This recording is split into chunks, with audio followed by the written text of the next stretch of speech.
Joining us now is Dhruv and his wonderful company, Bebe Spice. Welcome to the show. How are you? Doing good. Thanks for having me here. So we both like to cook. Yeah. At what age did you realize that you enjoyed being in the kitchen?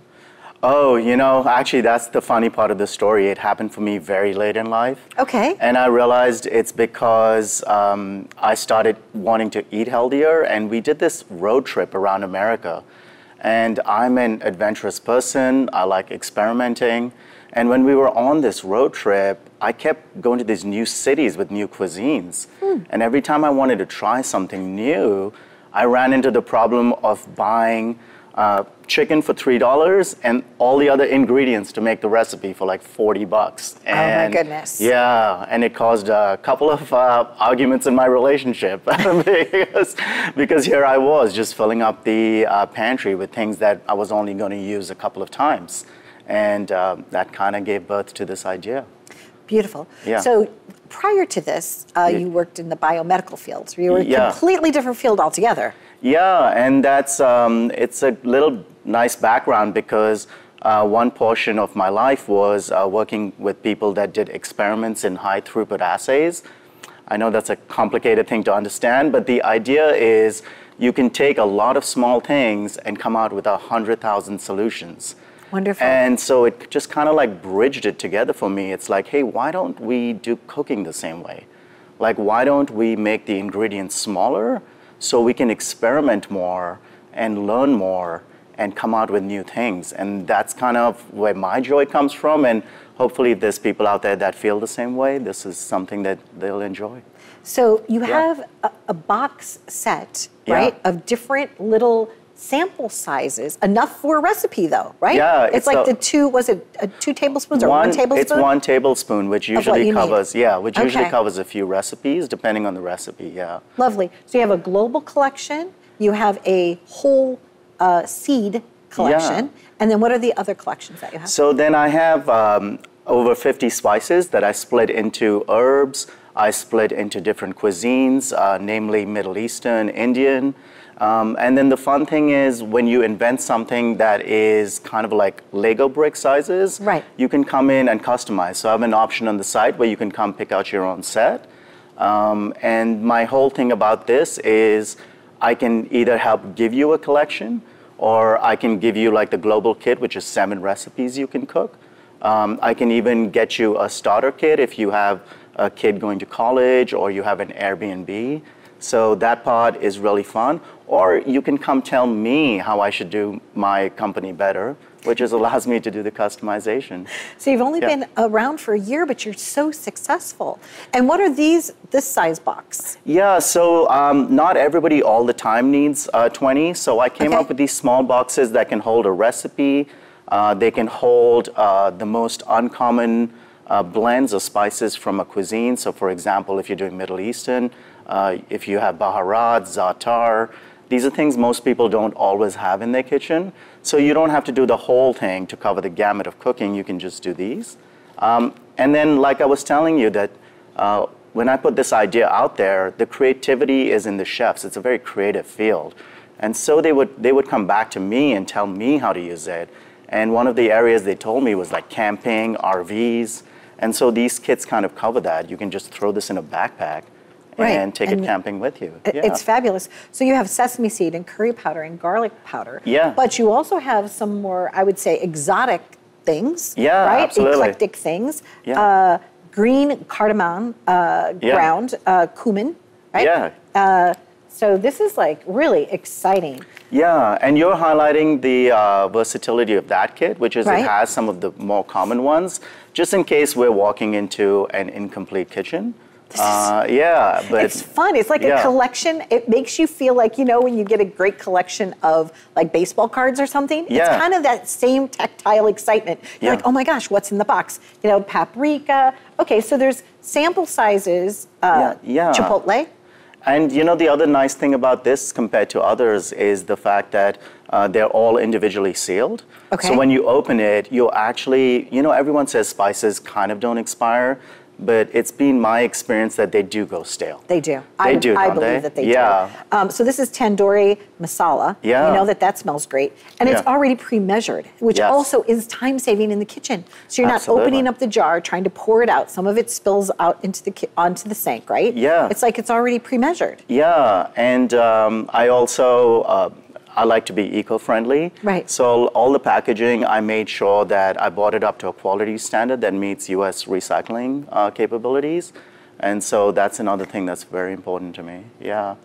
Absolutely fabulous. Now let's look at these. I mean, isn't this fun? I have to tell you guys, this is so much fun. And I like to cook. And even if you're like a novice and you don't know anything, this is a great way, like an entry-level step for you, right?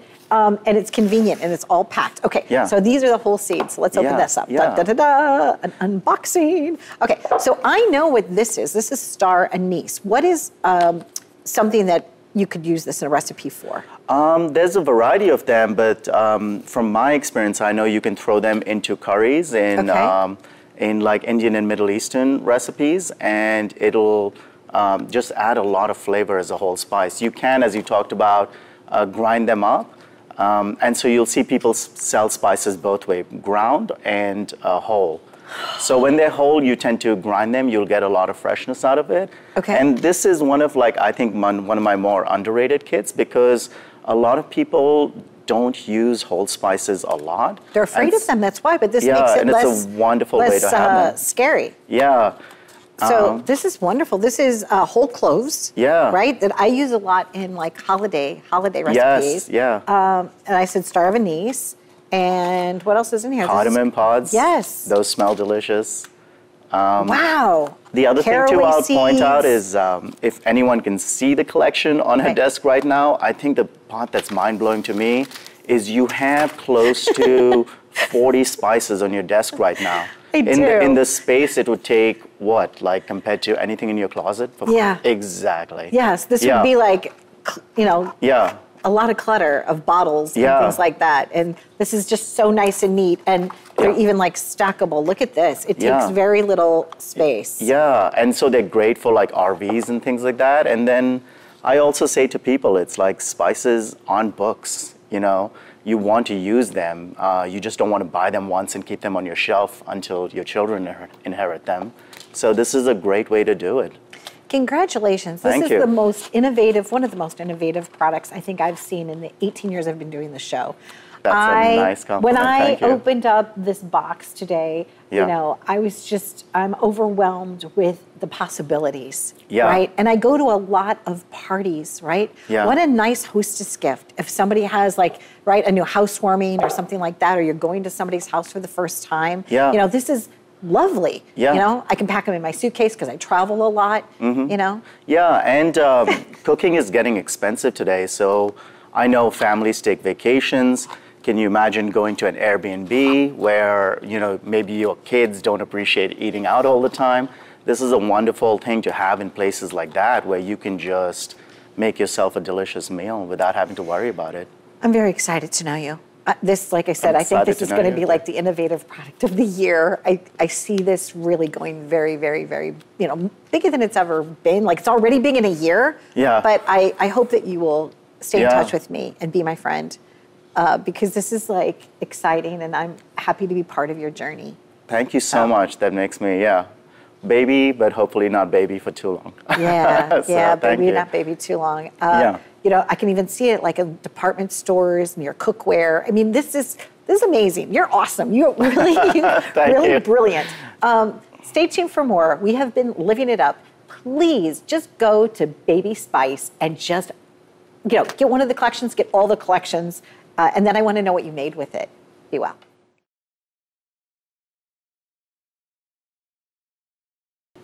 Coffee, tea, it's all good to me.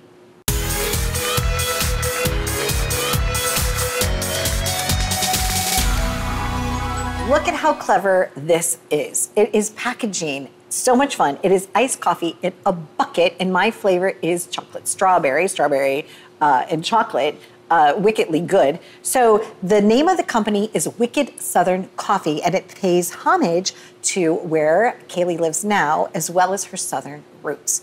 welcome to the show, Kaylee. Hi, thanks for having me. You're welcome. And who did you bring with you? Rhiannon, one of my baristas. Nice. So nice to meet you, Rhiannon. And nice to have you here, Kaylee. Thank you. So this is clever. What made you decide to have coffee in a bucket? So coffee buckets are just the trend right now. Okay. After we saw it on social media, we're like, let's give this a shot. We kind of did something similar around Valentine's Day. We did like a heart-shaped cup, and we sold out in the first 2 hours of having them.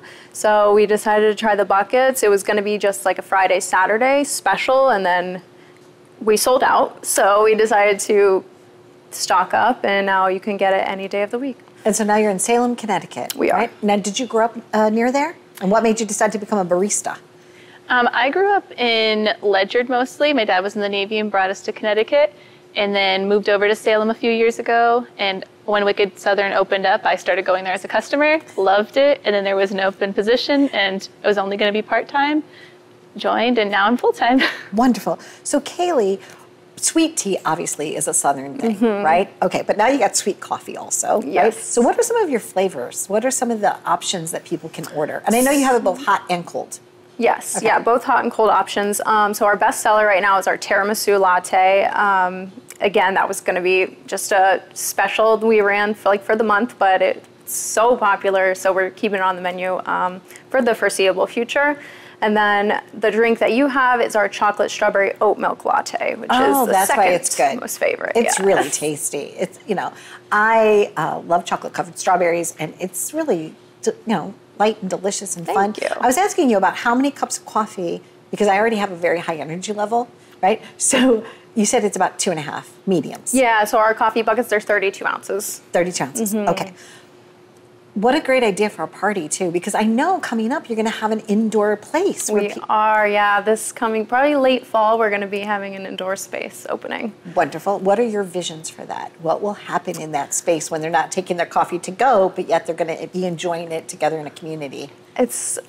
We have this question a lot, specifically during like the winter time when people are standing outside, because we only have like the walk up to go window right now. So when people are standing outside, that's like their number one question, like, when are you going to have an indoor space? So luckily we've been blessed to take over one of the rental spaces where we're currently at. So we're going to be doing all the renovations here in a couple weeks, and we'll have indoor space for this winter. Great. So it's a clever name. It's a delicious assortment of things that people can have in beverages. And you named it after your Southern roots, yes. right? So it is Wicked Southern Coffee. Now, what does it take to train a new barista? So now that they're growing, right, and the coffee is just kind of like flying out the door right now, right, and the tea, what is the training like? Are you looking to grow and train more people? Like, what's happening with that? So right now, I would say we're in our growing pains, just because social media has the coffee buckets have just blown us up. One of our customers actually posted a Instagram reel, and it got close to 1 million views. So ever since then, we've been getting like a little over 200 people a day, trying to keep up. Wow, so who's manning the store now when you're here hanging out with me and having fun? My 2 other baristas and my sister-in-law. Okay, yes. All right. Wonderful. Yeah. You know, it was funny too, because my hometown is Florissant, Missouri, and the donut shop, Old Town Donuts, was voted #1 in the entire country. And I said, well, that's a blessing and a curse. Yes, I know that they were amazing donuts to begin with, and I'd always go and have one. But now the next time I go home, which is going to be in a couple of weeks, what's going to happen? The line's going to be out the door. Yeah, we have that issue now. All of our regulars are like, well, we should have kept this a secret. Like now we have a line wrapped around the building, which is it's a blessing. So this is one of your newest things. So you tried it as like a little sampler, and now people are going crazy for it. Yes. What do you like personally? What's your beverage of choice? Mine was the chocolate strawberry oat milk latte. Yeah. Yeah. It's pretty good. And how about yours? I'd say right now it would probably have to be the tiramisu is like my favorite special we have. And I also love our regular lattes too. They're good. Now, are you finding that you have to grind beans or something like that? Or did you find resources of raw materials that have made this special blend possible for you? So with our lattes, we actually get our espresso beans from Florida because I wanted to still incorporate things from my home.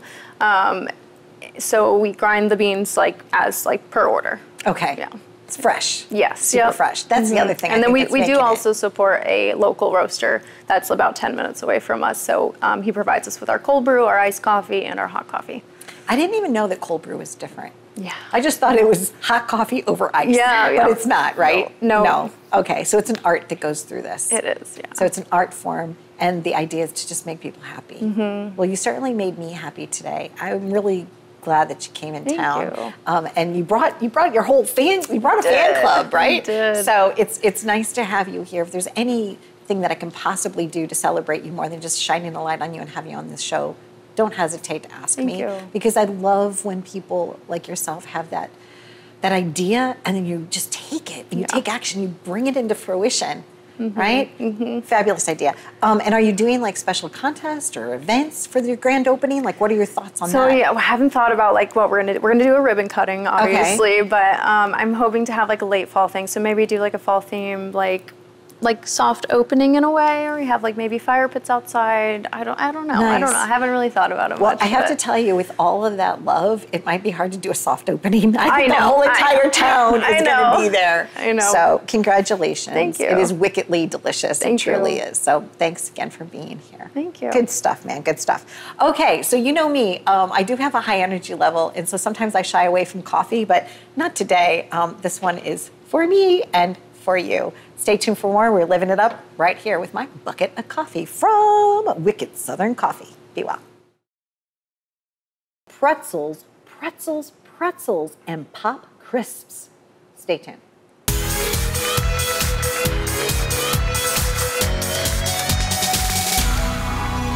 Oh, I am in love with our next guest. Well, not him personally, not Chris, but the brand. Pretzels and pop crisps. Welcome to the show. How are you? I'm awesome, Donna. Thanks for having us. So it's all about Austin's. It is, yes. Okay. So what is the story, the backstory behind this brand? You know, unfortunately, I don't have a romantic story to tell. This whole concept was a complete happy accident. Myself, I was consulting for a plant-based company.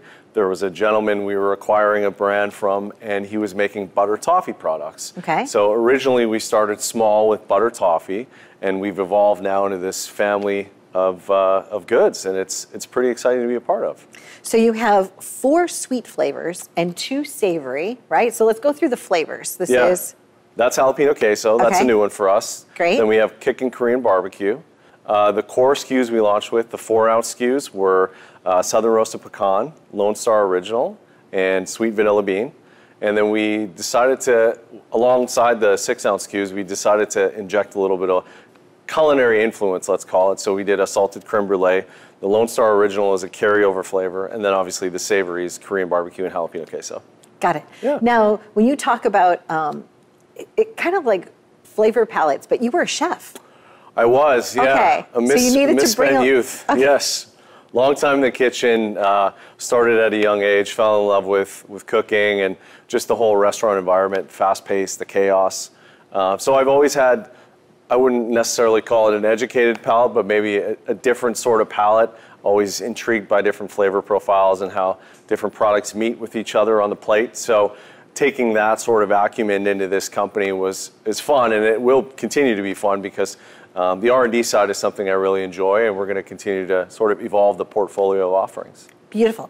Now, besides the pretzels, which are more than pretzels, right? Yes. You said that this is like the most unique thing ever. So I'm just going to open it up. So you had asked us if I had tried any, and I said no, because what ends up happening on show days is everybody would eat all the props ahead of time. So this is actually my very first taste, because if I let everybody, well, here, I'll let you open this. So while I get ready to take a first taste of this, besides the pretzels, you also have pop crisps, right? Yeah. So what are these pop potato crisps? I guess because the butter toffee product is more of an indulgent type offering. Okay. We didn't necessarily want to go down the better for you avenue. I mean, it's not kale salad. It's something you want to eat as a snack or a dessert sort of profile. Okay. We did introduce the savory this year just because we wanted to complement the line. Most of the buyers for the grocery store banners were always asking about a savory complement. And the pop chips was just another project myself and a colleague worked on for a very long time that we didn't end up taking to market, but we had sort of the IP and the horsepower behind it. And again, it was a chance for us to sort of explore a new arena with snack foods, and we found there was a gap in the market, so we decided to take a chance. You should have went for it. Okay, yeah. So it's a pretzel that has like a nice little sweet coating. One moment, please.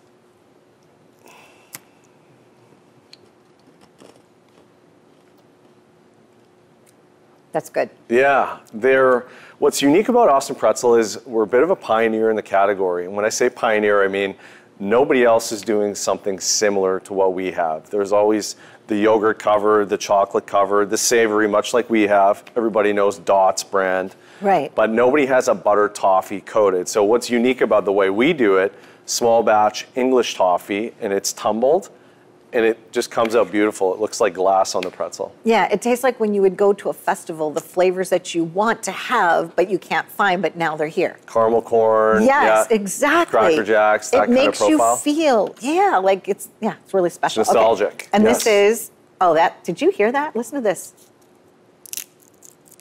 Nice and light. This is the Mexican street corn? Yeah, so another flavor profile we worked hard on, really wanted to hit the sweet corn notes, a little bit of spice on the back of your palate. An exciting sort of opportunity for us to play a little bit. What's cool about Pop Chips, they're baked, not fried, so obviously a lot healthier. It's milled flour pressed into a pellet, popped like a Rice Krispie in the oven. So extremely healthy, but it's cool because this line is actually non-GMO, gluten-free, and certified kosher, although we don't have the certifications on the bag. This was sort of a secondary channel offering for us. We're going to come out with a brand-forward Austin product in the very near future in Costco. So Fabulous. Very exciting. Chris, this is amazing that you have taken like your past knowledge in different ways and infused it. You seem like you absolutely love what you do. Yeah, definitely. I mean, you get to a point in your professional career where you feel maybe it's time to take a chance, or maybe you have the opportunity to take a chance and work for yourself.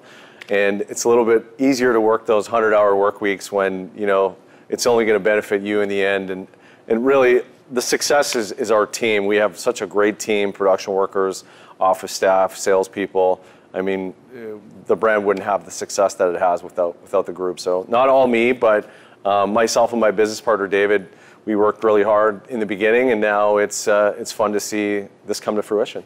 Give me an A. Right? Hey, Austin. Austin, go Austin. This is a big A+ product. This is absolutely, sincerely delicious. Thank you. And I'm so excited because I've been waiting for a few days now to open up the bags. And as a person that entertains a lot, I would love to have, your product at all my parties. Absolutely. And I think it's going to be a must for me. Sincerely, thank you for joining us. Thank you. Continued success. Yeah, it's been fun. And I'm like, it's really good. These are really good. I'm Donna Drake, and if you like that wonderful, savory, sweet, delectable, delightful indulgence, Austin's the brand for you. Be well.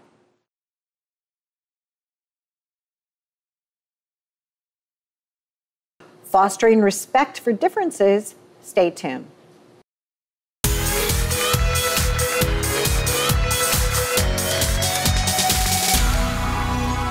Joining us now is Andrew Gordon, and we both hail from Missouri. We're not going to be talking too much about that today, but I'm excited because we're going to be talking about therapy.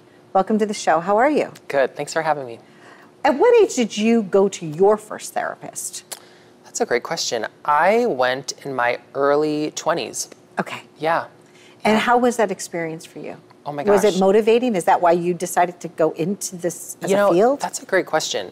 Part of that. The other part is that my dad is actually a marriage and family therapist. And so I grew up in that kind of environment, and I just saw the fruit of that, like in the family environment. And so pivoting from acting, that was like the next most interesting thing to me.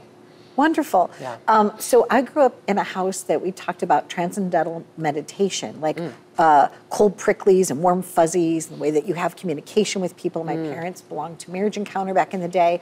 So I also grew up in this kind of, Midwestern-y kind of vibe of trying to do the right thing and be positive, and how your thoughts manifest what you're doing. And I didn't realize what that early training was, because a lot of times people don't get that. No. They don't ever get any of those conversations. It's so true. Right? Yeah. Okay, so you went to the therapist and you said, "Hi, my name is Andrew." Help me. Help me. Yeah. Then you went to school and you became trained. Now, when you said that you also had a little bit of love for the theater, what was that? Yeah, I got my BFA in acting, and then I moved to the city, and I sort of auditioned for a couple years. I did a lot of improv and sketch comedy, and so the pivot to therapy, I was actually really surprised that I feel like so many skills from improv and comedy and acting kind of cross over into therapy. And so it was kind of an interesting shift.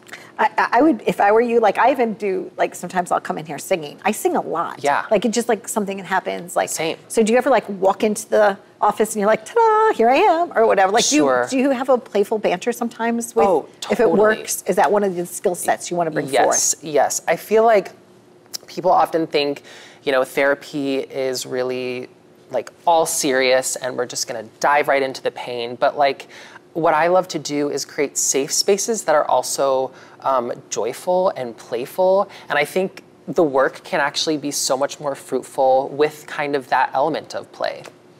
I agree. Yeah. By the time, somebody gets to be my age, I've had some relationships. Not every relationship works out. Yeah. I think I only have one set of friends that are still high school sweethearts that are still married today. Wow. Right? That's amazing. And I love that for them. I really do. Yeah. It was not my path. Sure.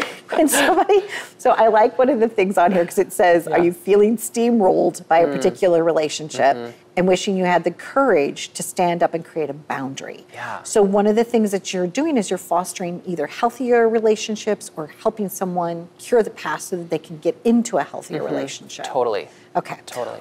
When you realize that you're able to help people out of their helplessness, how does that make you feel as a therapist?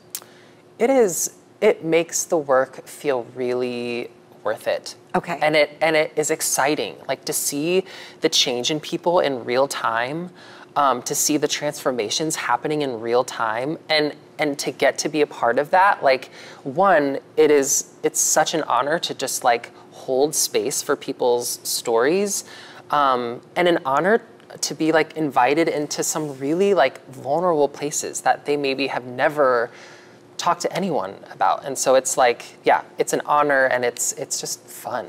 Yeah. Yeah. I like what I do too when you talk about holding a space for somebody, because that's really what I'm trying to do. I want to shine a light on you, Andrew, so that you can go and help others, right? That's kind of what I'm doing. Yeah. You specialize in one category, which is the LGBTQ plus folks. In regards to like their spirituality and also their religious trauma, right? Let's touch upon that, because I feel like that's somewhat maybe newer in the last decade. It was almost like you just don't tell anyone. Right. Right? Right. Especially if you're from a religious family, you don't tell anyone. So are you finding that people are coming to you to kind of help them, have those conversations? Yeah, definitely. Okay. Definitely. I think there's I can't remember the specific statistic, but it's like maybe 80-ish% of LGBTQ plus people grew up in the church. And so you have a lot of people who, just came away from that experience with a lot of trauma. And so being able to, hold spaces for people to become like integrated versions of themselves where, this spiritual part of them that they for so long, kind of fractured and were like, I don't know, I can't really have this part because it's not accepted. It's sort of looking at how can we bring back those pieces into the whole puzzle of who you are as a person. I have this one friend that I'm thinking about right now, and they love both. They embrace who they are as a person, but they are also very spiritual. And they love their God. They love being a good person. They love it, and it's great. And it's an interesting thing when you're able to just merge the best of all things into your individuality. Yeah. So. Exactly. Well, I thank you for the time that you're here. If there's one tip you would like to give someone that's just like maybe just afraid to even pick up the phone to call you, what would you like to say to them? I would want to say that, first of all, I really understand like how scary it can be to make that first call and to venture into therapy. But what I could tell people is that it is so worth it. And the changes and the benefits you experience from therapy are things that you will have for the rest of your life. And so it is so worth it. And so I just champion them and I encourage them to make that first step. Well, I thank you very much for joining us. I really, truly do. We had asked one of the things about growing up in Missouri, especially St. Louis, is we always say, where did you go to high school? Yeah. And I said I went to Hazelwood Central class of 83, and you shared with me. Westminster Christian Academy. Never heard of it. Never heard of it. Never heard of it. Until today. Until today. Thank you so much. It was a joy to have you on, Andrew. Stay tuned for more. We're living it up. We want all people to feel welcome here at the show. And I thank you so much for listening and for your respect and your attention. Be well.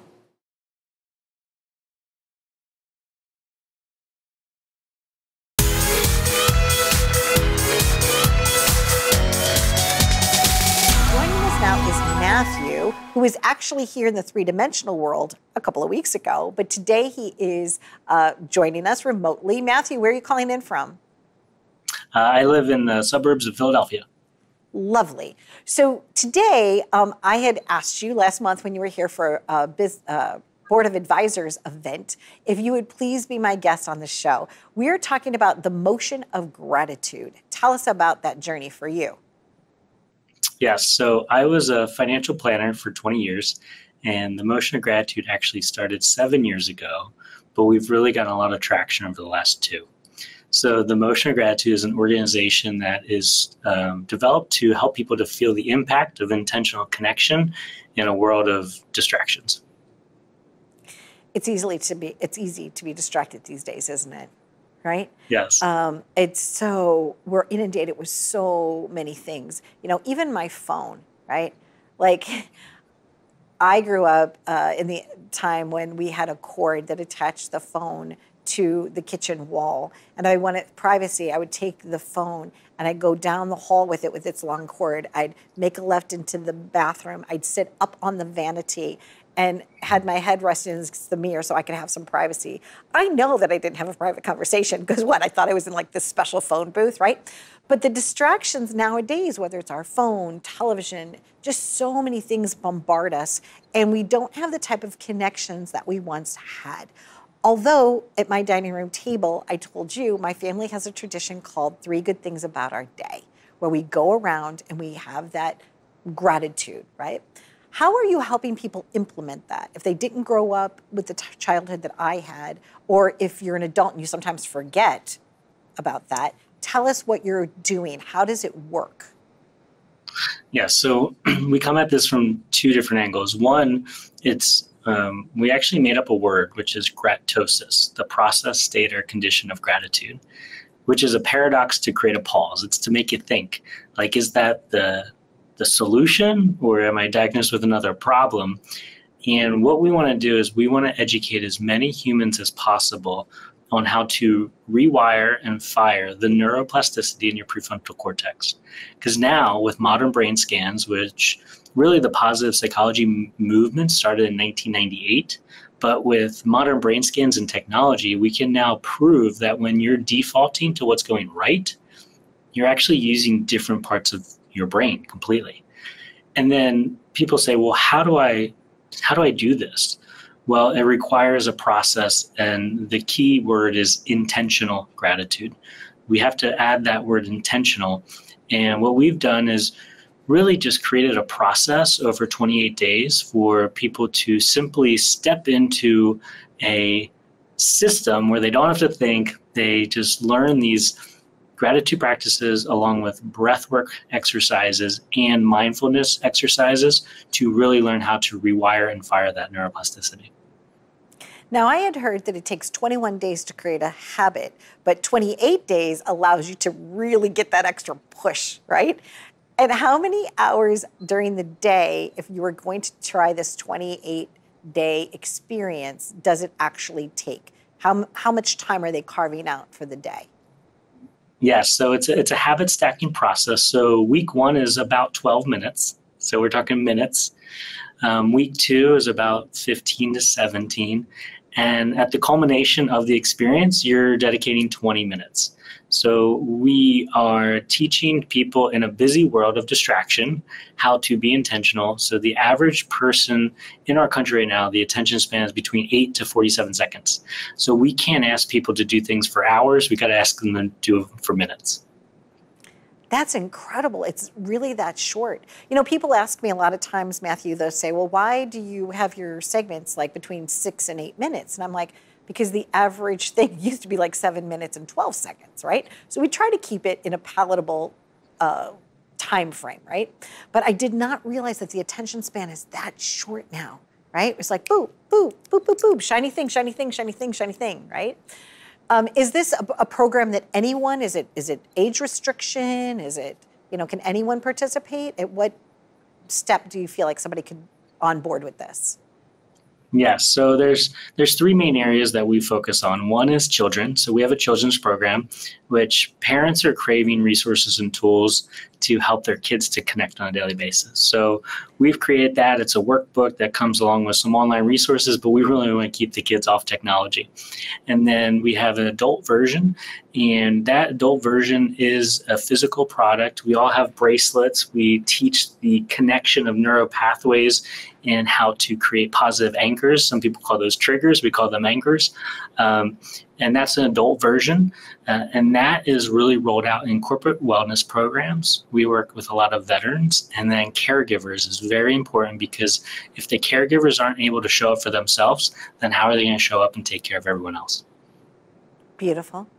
And congratulations. You have a beautiful, loving, supportive family, right? So when you're putting this whole thing together, it was really that whole, your whole self and your whole family that brought this forth into the universe. So I think that that's really exciting too.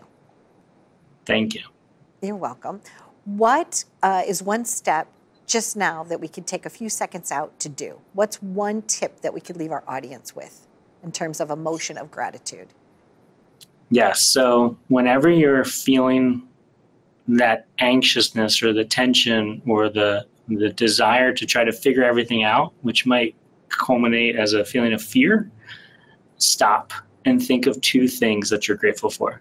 Your brain cannot be stressed and grateful at the same time. It's neurologically impossible. Lovely. So let's just take that moment right now. And what are we going to do, Matthew, again? We are going to focus on something that we're grateful for, 2 things that we're grateful for? 2 things. Yes. Okay. Do you want to go first? What would you say out loud? 2 things that you're grateful for. So I'm grateful that you and I sat next to dinner a couple weeks ago. So I got to meet you. So thank you.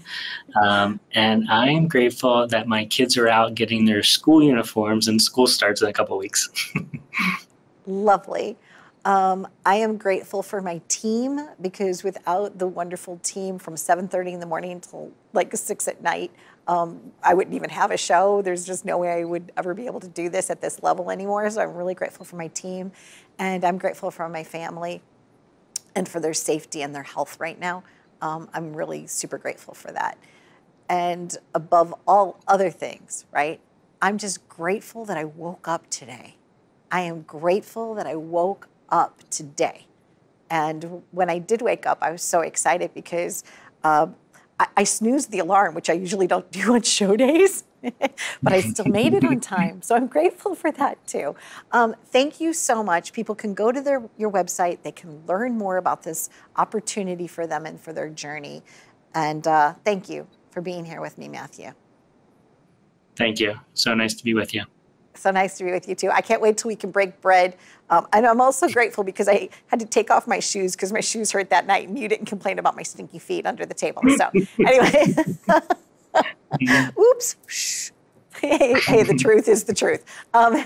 Happiness until I see you again. Be well. Bye. See ya. Bye-bye.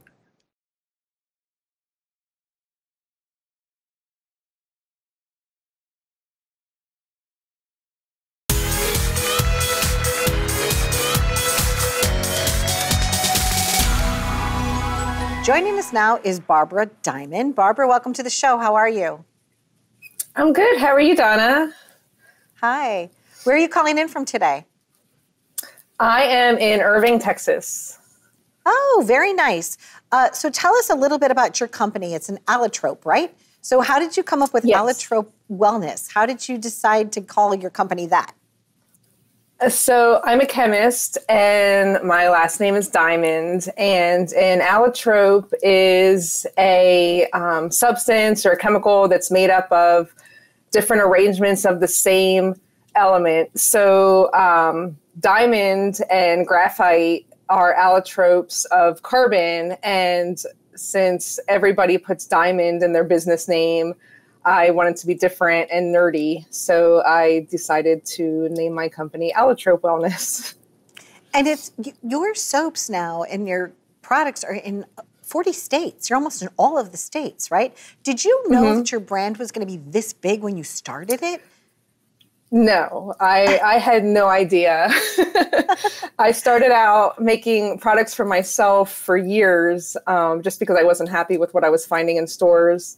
And then after getting my chemistry degree and deciding to go on and get my master's in Cosmetic Science, and I launched my business, and I was like, let me see, maybe somebody will like it, like besides my family. And I did one market, my first market in 2022, and it just took off. And I started doing wholesale, and I was like, wow, okay, people like this. And that's, it surprised me too.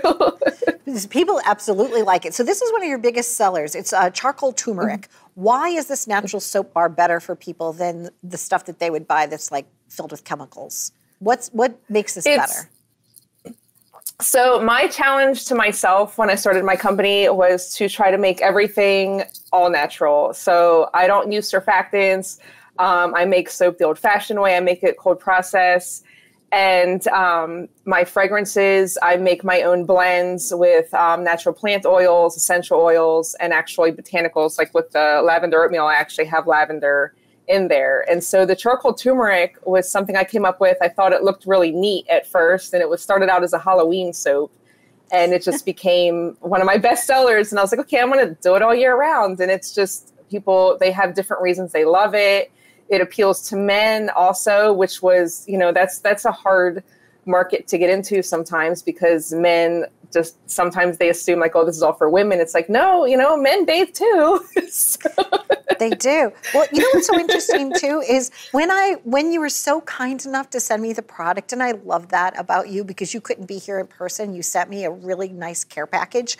I like this little mesh bag, and it's called a soap saver bag. So what happens is I guess when your soap gets a little small, you just slip it in the bag, and then it becomes like a little scrubby. Is that how it works? So you can put the soap in. So what I do, and what my husband do, like we put the soap in there from the beginning. And then it just stays in there. We don't take it back out. We just hang it up to dry between showers, because the big issue with using bar soap is keeping it dry between uses, and it helps it last longer, because when it stays wet, if it's in a dish that doesn't drain, it's going to turn into soup, and it's not going to last as long. You're not going to be as happy with it.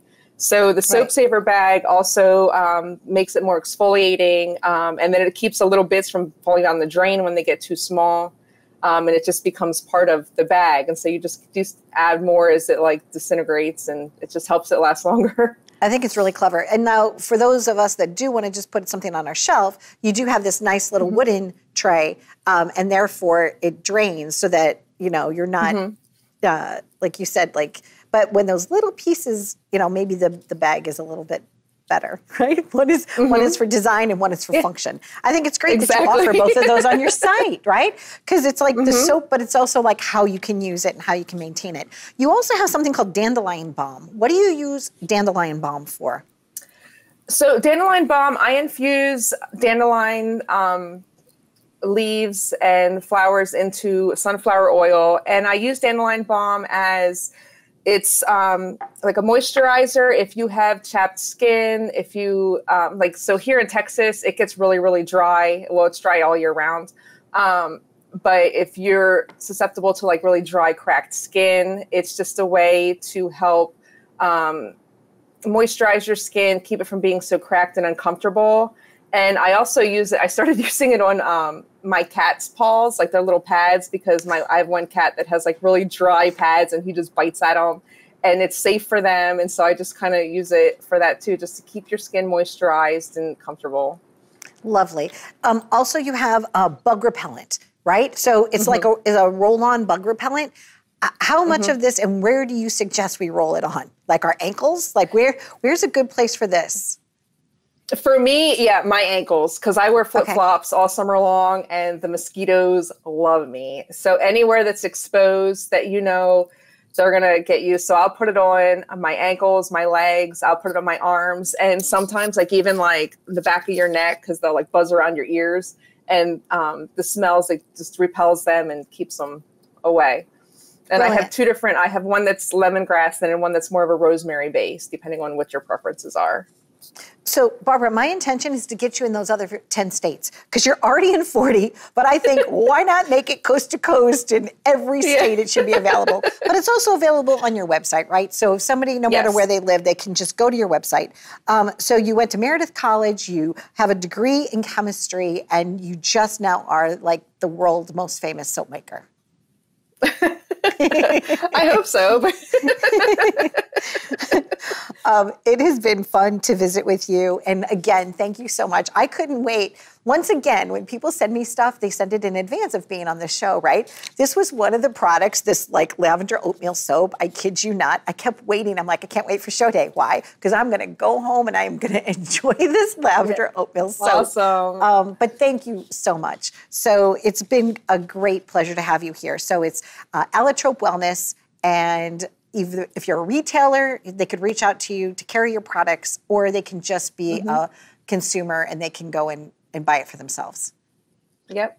Okay. Thank you so much, Barbara. I truly appreciate Thank you for having me. No, and thank you for putting your research together and coming up with this beautiful line of products. And the bug repellent, too, because I do like to walk on the beach and things. And I grew up in St. Louis, Missouri, and we used to have these bugs called like chiggers. I don't even know what they are, but they would like nip, and they were horribly itchy. So I'm going to St. Louis soon, so I will be bringing your bug repellent with me too. So thank you very much for joining us. Thank you for having me. You're welcome. Be well. Bye-bye.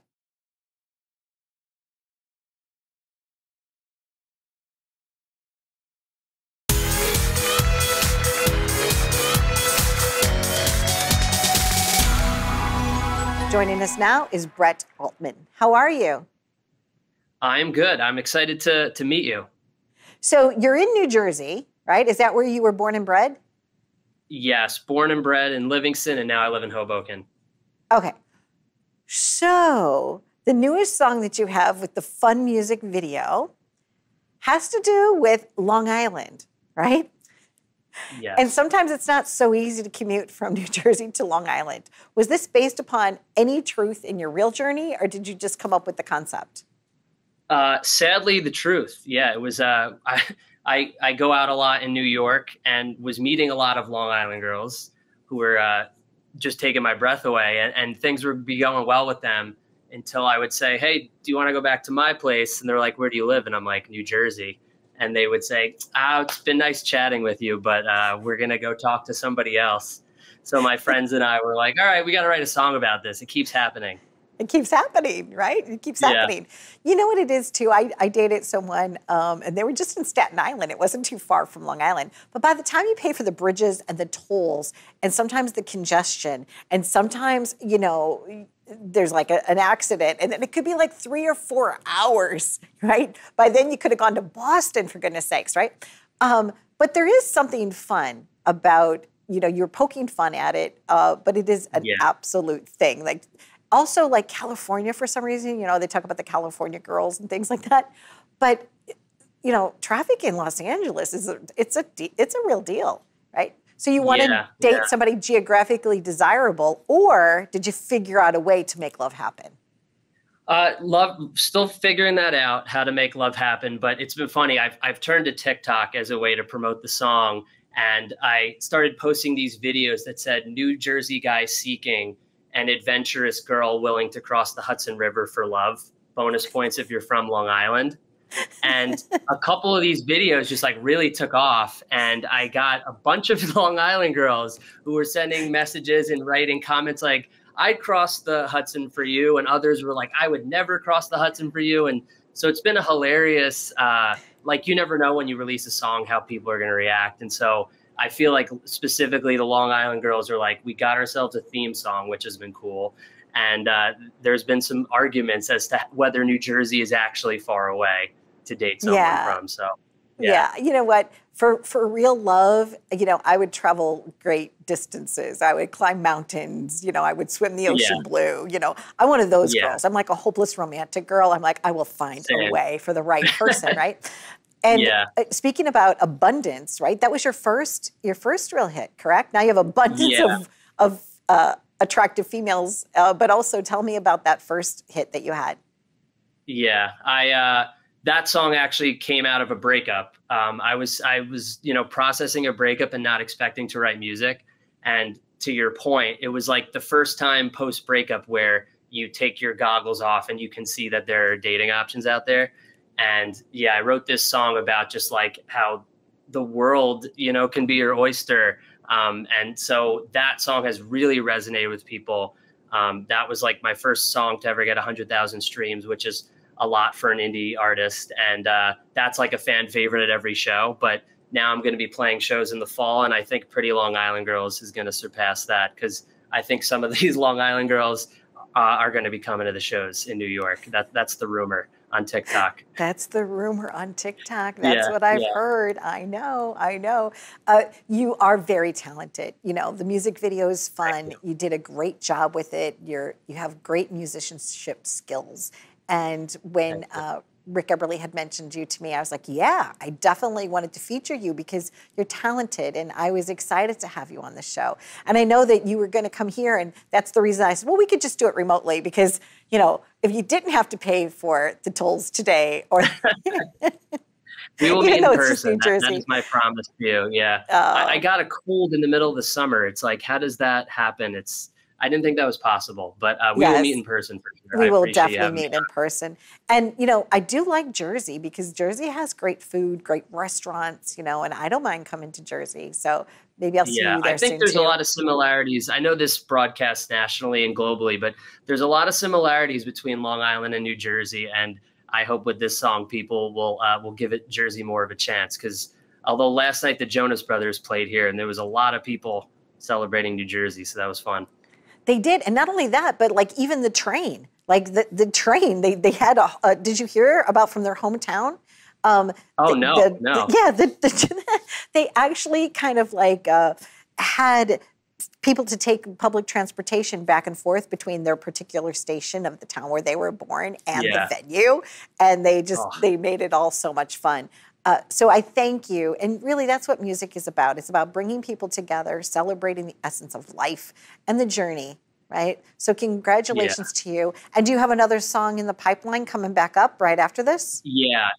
What is it? My whole album is called This Is Me. It's going to be coming out over the next couple of months. And I quit. I had a day job for 10 years. I worked at a bank, which is probably most musicians haven't had that as their intro to their biography. But I just quit that day job 4 months ago to pursue being an artist full time. I was juggling both. It was driving me crazy. So 6 months before I quit, I started writing this album about, you know, who I am and trying to be my most authentic self.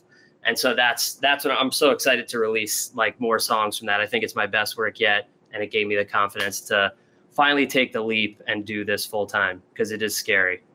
Congratulations. I know it is scary. I haven't had like a real job for many years now, and it is a little scary, but once you claim that for yourself, there's nothing better in the world.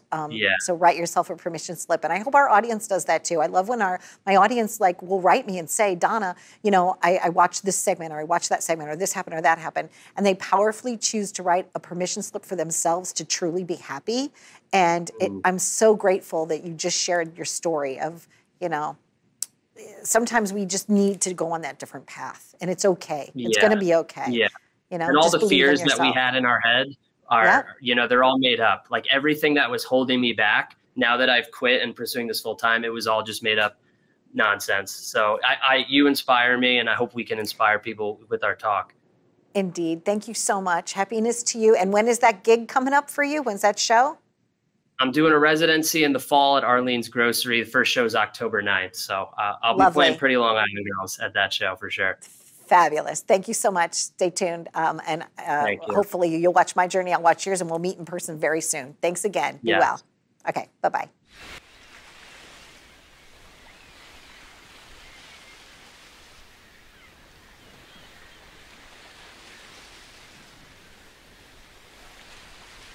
Senorita from a distant land, skin still glowing from your summer in the Hamptons, running hot with your Manhattan friends.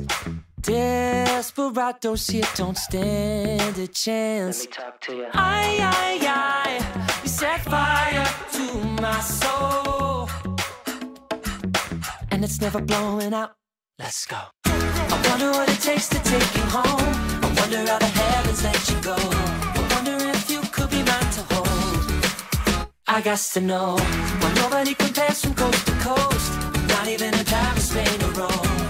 There ain't nothing in the world like pretty Long Island girls. Nothing in the world like pretty Long Island girls. Nothing in the world. Ballerina, baby, dance with me. Let's put on the show, pretend nobody's watching. Spin you round and sweep you off your feet. I'll carry that ass back to Jersey. And you set fire to my soul, and it's never blowing out. Let's go. I wonder what it takes to take you home. I wonder how the heavens let you go. I wonder if you could be mine to hold. I got to know why nobody compares from coast to coast. Not even in Paris, Spain, or Rome. There ain't nothing in the world like pretty Long Island girls. Nothing in the world like pretty Long Island girls. Nothing in the world. Oh, it's a fleeting kind of love, 'cause we both know which way the Hudson River runs. Oh, I should bide my time, 'cause I'm always chasing what never will become. It's got me fucked up. I wonder what it takes to take you home. I wonder how the heavens let you go. I wonder if you could be mine to hold. I got to know why nobody compares from coast to coast. Not even in Paris, Spain, or Rome. There ain't nothing in the world like pretty Long Island girls. This is Donna Drake. Happy journeys.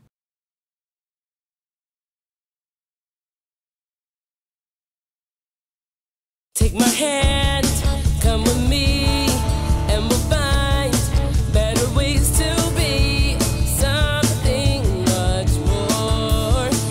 Live it up, live it up, live it up now. Thanks for watching Live It Up. You can visit us at liveituptvshow.com.